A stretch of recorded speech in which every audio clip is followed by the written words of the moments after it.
میں عالم عرب کے بارے میں تو یقین سے کہہ رہا ہوں، احادیث نبویہ سے صاف ظاہر ہے، ویل للعرب من شر قد اقترب، عربوں کے لیے ہلاکت ہے۔ حدیث میں آتا ہے کہ ایک شخص کے 100 بیٹے ہوں گے تو 99 مر جائیں گے، ایک بچے گا۔ سب سے بڑے مجرم وہ ہیں، ان کی مادری زبان میں اللہ کا کلام، اور انہوں نے اللہ کے کلام کے پیچھے اپنے آپ کو نہیں لگایا، اسے اپنا امام نہیں بنایا۔ کہتے ہیں وَاجْعَلْهُ لَنَا إِمَامًا وَنُورًا وَهُدًى، اسے ہمارا امام بنا دے۔ تم بناؤ گے تو بنے گا نا امام، بنانے کو تیاری تھی، دعائیں مانگ رہے ہیں بڑی لمبی لمبی 1 گھنٹے کی دعا جو ہے حرمین کے اندر مانگی جا رہی ہے تراویح کے بعد اور ختم قرآن کے بعد، یہ دعائیں تمہارے منہ پر دے ماری جاتی۔ ہو کون تم؟ لستم علی شیء حتی تقیموا التوراۃ والانجیل وما انزل الیکم من ربکم، اے نبی کہہ دیے اہل کتاب سے تمہاری کوئی حیثیت ہماری نگاہ میں نہیں ہے جب تک کہ تورات اور انجیل کو قائم نہیں کرتے۔ یہی بات اپنے بارے میں سمجھیے، یا علی القرآن لستم علی شیء حتی تقیموا القرآن، جب تک قرآن کے نظام کو قائم نہیں کرتے تمہارا منہ نہیں ہے کہ ہم سے دعا کرو، دفع ہو جاؤ۔ تم پڑھو قنوت نازلہ، کوئی اثر نہیں ہوگا۔ ڈھاکہ فال ہو گیا، روتے رہے، چیخ چیخ کر پکارتے رہے، حرمین میں پکارتے رہے، سنا اللہ نے۔ ابھی مرا ہے وہ جگجیت سنگھ اروڑا، جس کے سامنے یؤتی الجزیۃ عن ید وہم صاغرون، آپ کے جرنیل ٹائیگر نے اپنا جو ہے ریوالور پیش کیا تھا۔ جگجیت سنگھ اروڑا یہی کا تھا، گجرانوالے کا۔ بہرحال ابھی ایک امید ہے، جب تک بھی اللہ تعالیٰ مہلت دیتے،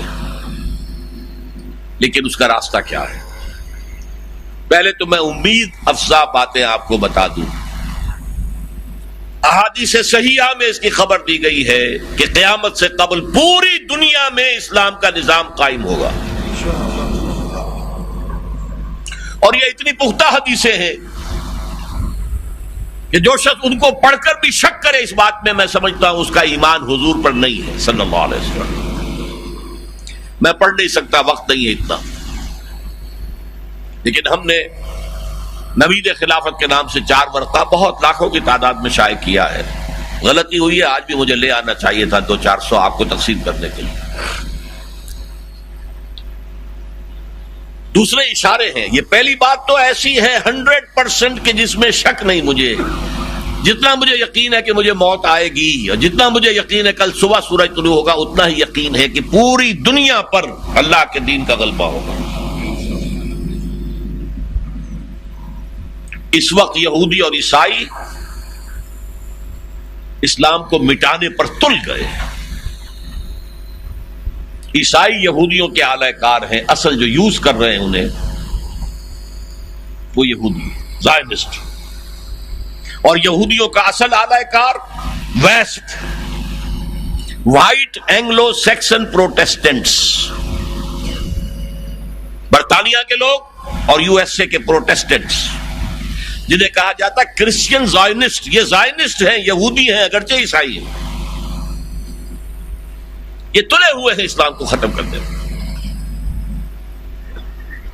اقبال نے کہا ہے دنیا کو ہے پھر مار کا روح و بدن پیش، تہذیب نے پھر اپنے درندوں کو ابھارا، اللہ کو پامر دیے مومن پہ بھروسہ، ابلیس کو یورپ کی مشینوں کا سہارا۔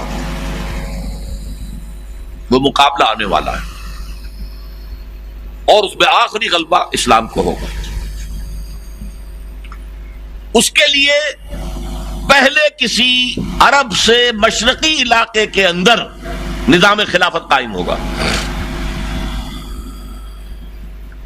حضور کی یہ حدیث بھی ہے کہ مجھے ہندوستان کی طرف سے ٹھنڈی ہوا آ رہی ہے۔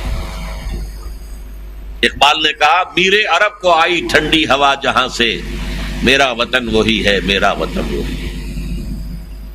اور حدیث میں آیا ہے یخرج الناس من المشرق یؤتون للمہدی یعنی سلطان، کسی مشرقی ملک میں اسلام کا نظام قائم ہوگا اور وہاں سے فوجیں آئیں گی جو عرب میں حضرت مہدی کی حکومت قائم کریں گے۔ حضرت مہدی کا ظہور تو وہی ہوگا عرب میں۔ لیکن عرب کھوکھلے ہو چکے، عیاشیوں کی وجہ سے ختم ہو چکے، ان میں دم نہیں ہے۔ فوجیں جائیں گی کسی مشرقی، اب مشرق میں کون ہے؟ ایران ہے، وہ خلافت کا قائل ہی نہیں، وہ تو امامت کے قائل ہیں۔ پھر افغانستان ہے، پھر پاکستان ہے۔ یہ ہے وہ خطے کہ جہاں سے انشاءاللہ خلافت کا نظام دوبارہ ابھرے گا اور یہیں سے پھر پھیلے گا۔ یہ چاہتے ہیں کہ اللہ کے نور کو اپنے منہ کی پھونکوں سے بجھا دے۔ بش تلا ہوا ہے، اسرائیل تلا ہوا ہے، یورپ تلا ہوا ہے۔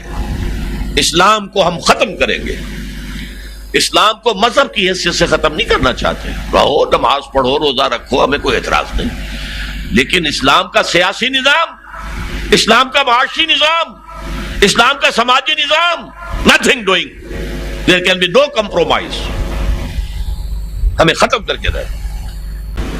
الیکشن کے ذریعے سے نہیں ہوگی، حضور الیکشن کے ذریعے سے حکومت نہیں بنا سکتے تھے، بلکہ آیت اللہ خمینی الیکشن کے ذریعے سے قیامت تک ایران کے اندر وہ حکومت نہیں بنا سکتا تھا۔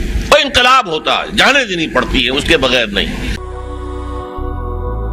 هي الحلقات تحفظني بآيات من القرآن، هي الحلقات تملأني بحب المصطفى العدنان، هي الحلقات تحفظني